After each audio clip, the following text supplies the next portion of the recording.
on my journey with entrepreneurship, one thing that I kept studying was the cash flow quadrant. In business, you realize that there's different levels of being able to progress and being able to really reach other levels of success. So with that, the cash flow quadrant has your different levels. So first, normally we start out as employees. So that's us working for our money, figuring out ways that we can spend our time in exchange for making a paycheck. Then a lot of times we say, hey, we need to do something else. We got to do something more. We have to figure out ways of making money on our own. And that's when a lot of times we step out and then we start doing things that make us self-employed. So that means that we're now spending our time, going out providing a service, our product, and in return they're paying us directly. So that's being self-employed. So you have a little bit more freedom, a little bit more control, but you're still trading your time for money though when you're on that level. So then after reaching that level, a lot of times people say, okay, what can I do more? How can I gain more access to money, more time freedom and things like that? And then that's when we step into being a business owner. So that's when you have, an entity outside of yourself, whether it be an LLC or an S Corp. But you have a business structure that is starting to make you money to where you're no longer only trading your time in exchange for that.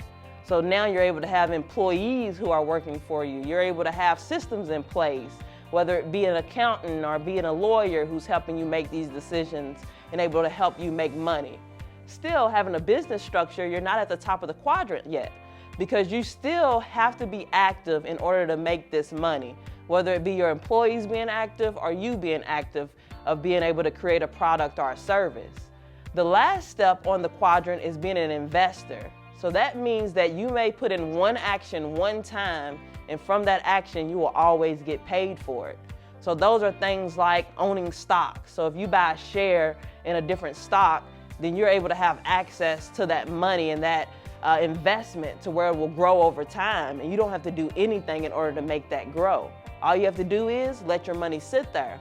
Or you have investments like cryptocurrency that we're seeing that's a big thing now, to where you can go and buy things like a Bitcoin, or like you can buy Ethereum or different types of coins like that, to where you're trading your money in for an investment in order to make more money off of that. And when you get to that point of being an investor, things change. You start to think in a different level of thinking and mindset because you realize that your money can make money for you.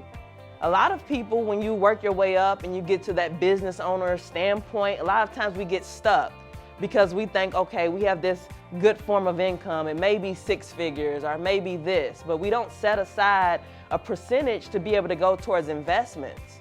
But when you do that and set aside that percentage to go towards investments, what you'll realize is your investments will start making you more money than your business ever would. And then you no longer have to rely on your business income in order to be able to survive. You're able to use your business income in order to help that business grow, and that becomes another asset that you have. So I recommend everybody to study that cash flow quadrant and think, how can you personally go from an employee to self-employed? And say if you want more, study how you can then maneuver from that area to being a business owner and then going to an investor.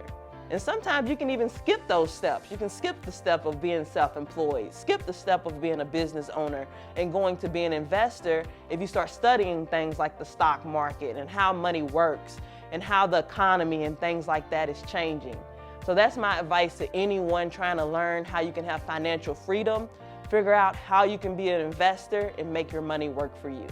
Thank you so much for coming to our YouTube page. Please subscribe as well as like the video and leave a comment.